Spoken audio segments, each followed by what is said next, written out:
बना दिया है। हे महर्षि भारद्वाज, आप मुझे आशीर्वाद दीजिए। भैया राम मेरे हृदय के भाव को पहचाने और मेरा ये प्रयास सफल हो। चिंता न करो वत्स, जो कुछ भी होगा उसी में जगत का कल्याण निहित है। सदानंद, देखो महर्षि वशिष्ठ की पूजा वंदना समाप्त हुई। हम उनके दर्शनों को जाना चाहते हैं।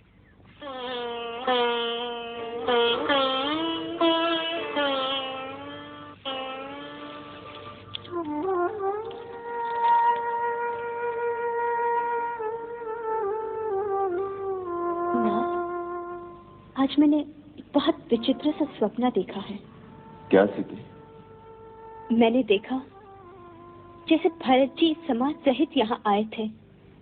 सबके मुख मलिन और मन दुखी लग रहे थे। ये स्वप्न तो शुभ नहीं दिखाई देता।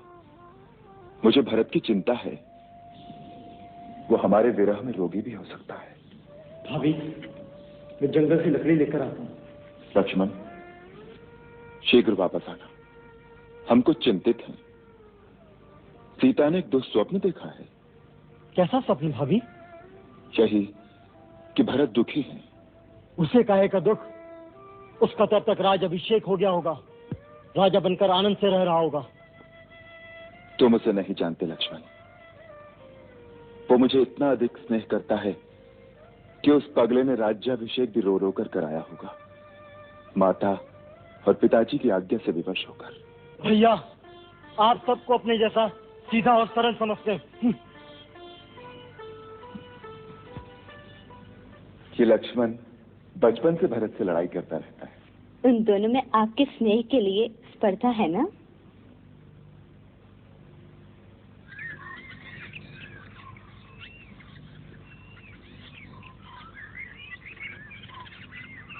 क्या यही चित्रकूट है? जी। तो जाने भैया राम की कुटिया कहाँ होगी?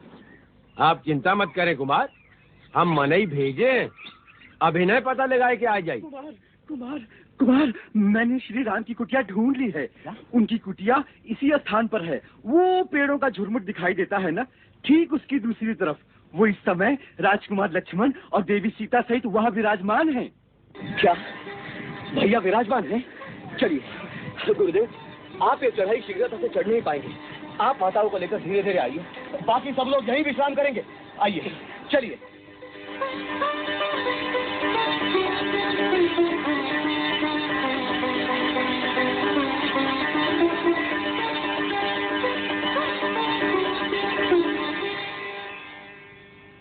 भैया, भैया, भैया, भैया। क्या हुआ लक्ष्मण? आ गया, अपने साथ सेना भी लाया। इन फूलों को छोड़िए भैया, शस्त्र उठाने का समय आ गया।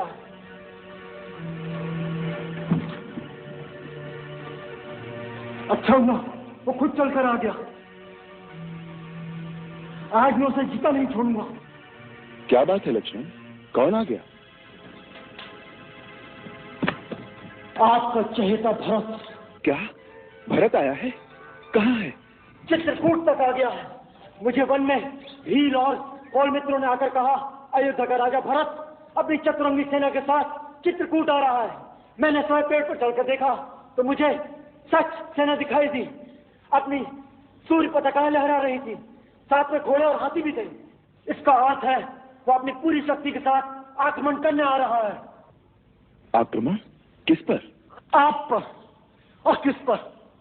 राज्य पाकर उससे राज का मत संभाला नहीं किया। किसी ने बुद्धि दी होगी कि मूर्ख, इस राज पर तो असली अधिकार श्री राम का है और श्री राम प्रजा को प्यारे भी हैं। एक न एक दिन ये प्रजा तुझसे राज छीनकर श्री राम को दे देगी।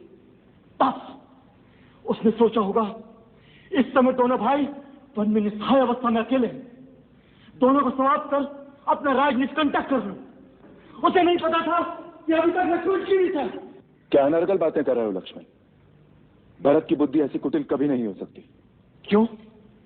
क्यों कुटिल नहीं हो सकती? जिसकी मां की बुद्धि इतनी कुटिल हो तो उसके पुत्र की बुद्धि कुटिल क्यों नहीं हो सकती? यदि उसके हृदय में कपट नहीं होता तो अपने साथ हाथी घोड़े और सेना लेकर नहीं चलता। भैया, भरत आपकी दृष्टि में एक साधु पुरुष हो सकता है, लेकिन राजमत पाने के बाद राज का मत किसी से सहा नहीं जाता। अरे मानव तो क्या, इंद्र जैसे देवता भी राजमत के नशे में चूर होकर उचित और अनुचित भूल जाते हैं। आज राज शक्ति के नशे ने भारत को अंधा कर दिया है। वो आपको निस्सहाय बेसहारा समझकर आपकी हत्या करने आ रहा है। नहीं लक्ष्मण, नहीं। आपको मेरी सौगंध है भैया, आज मुझे मत रोकिएगा। मैं आपके चरणों की शपथ खाता हूँ, यदि मैंने क्षत्रिय कुल में जन्म लिया है और मैं सच्चा रघुवंशी हूँ, तो आज वे दोनों रणक्षेत्र में मेरे हाथों मारे जाएंगे। जिसका एक सिंह हिरणों के झुंड को कुचल देता है, उसी तरह मैं उसकी चतुरंगनी सेना का नाश कर दूंगा, तभी ये मेरा धनुष धारण करना सार्थक होगा। भैया, यदि आज भगवान शंकर भी उसकी सहायता के लिए आ जाए, तो मुझे राम की दुहाई है, मैं भरत को जीता नहीं छोड़ूंगा।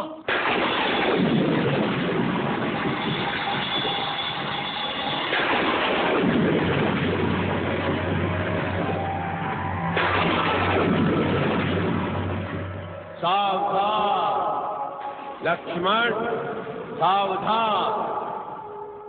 तात प्रताप प्रभाव तुम्हारा, को कह सके को जान निहारा।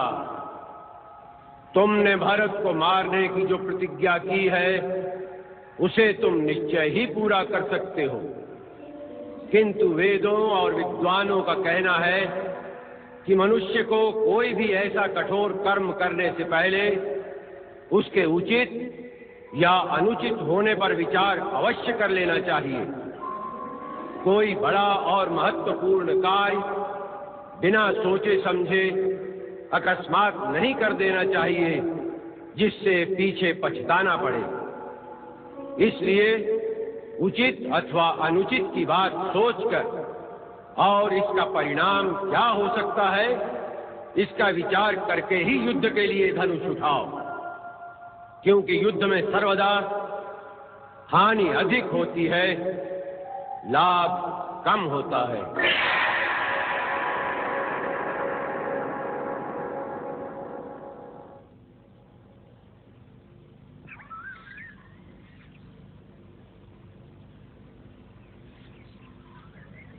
लक्ष्मण, ये आकाशवाणी सुनी तुमने? जो उचित और अनुचित का भली भांति विचार किए बिना किसी काम को जल्दी में करते हैं, वो पीछे पछताते हैं। मुझे तुम्हारी वीरता पर और तुम्हारे पराक्रम पर किंचित भी संदेह नहीं है। तुम क्रोध के आवेश में भरत को अवश्य मार सकते हो, परंतु जब तुम्हें पता लगेगा कि भरत पर तुम्हारा संदेह मिथ्या था, तो क्या फिर उसे जीवित भी कर सकोगे? परंतु भैया, जो आंखों से दिख रहा है उसे आप संदेह कह रहे हैं? कभी कभी आंखों से देखा हुआ भी सत्य नहीं होता। राजपद का प्रमाद साधारण मानव को हो सकता है, इंद्र जैसे देवता को भी हो सकता है, परंतु भरत का स्थान देवताओं से भी ऊंचा है। वो एक महामानव के रूप में महानता की परिसीमा है। जिस प्रकार खटाई की एक बूंद से क्षीर सागर का दूध नहीं फट सकता, उसी प्रकार अयोध्या तो क्या, त्रिलोक का राज्य भी भरत को दे दिया जाए तो भी उसे राजमत नहीं हो सकता। आपके इसी साधुपने में हमने अपने हाथ में आया हुआ राज छोड़ दिया। सारी प्रजा आपके साथ थी। आपका एक संकेत होता तो प्रजा महाराज को आपका राज अभिषेक करने में विवश कर देती, और प्रजा के बल पर मैं अपने पिता का वचन झूठा कर देता। लक्ष्मण, पिता और पुत्र का नाता प्रजा के मतामत से निर्धारित नहीं होता। इसी प्रकार भाई और भाई के बीच फैसले तलवार से नहीं किए जाते। भरत को मारकर जिस राज्य की तुम कल्पना कर रहे हो, तनिक सोचो कि उसका परिणाम क्या होगा। यदि अपने भाई ही न रहें तो राज्य के सुख भोग में क्या आनंद मिलेगा। यदि मेरे सुख में तुम तीनों भाइयों का भाग ना हो तो वो सुख मेरे लिए विष के समान है। और यदि तुम्हें राज्य की लालसा है तो मैं तुम्हारी शपथ खाकर कहता हूं लक्ष्मण, मेरे एक संकेत मात्र से भरत वो राज्य तुम्हें दे देगा। नहीं भैया, नहीं, मुझे राज की अभिलाषा नहीं। परंतु यदि भरत के मन में पाप हुआ तो, यदि उसने प्रहार किया तो उसी को प्रहार करने दो। वो हमारा राजा है, हम अपने राजा के सामने शस्त्र नहीं उठाएंगे। भैया,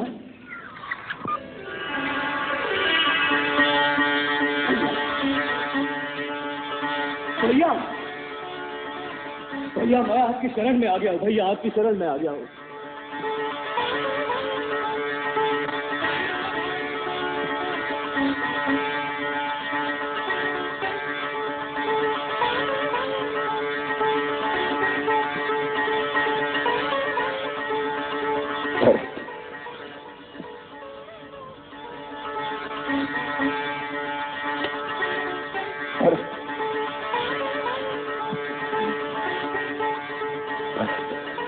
बड़े भाई,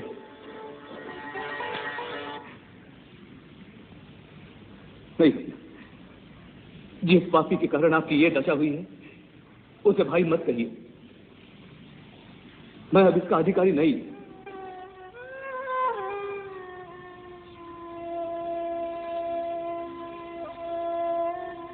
भाभी भाभी भाभी मुझे क्षमा कर दीजिए भाभी।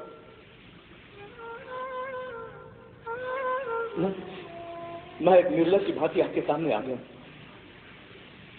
आप सबकी ये दशा देखने से पहले तो अच्छा होता कि मुझे मृत्यु आ जाती। नहीं देवर जी, ऐसा न कहिए।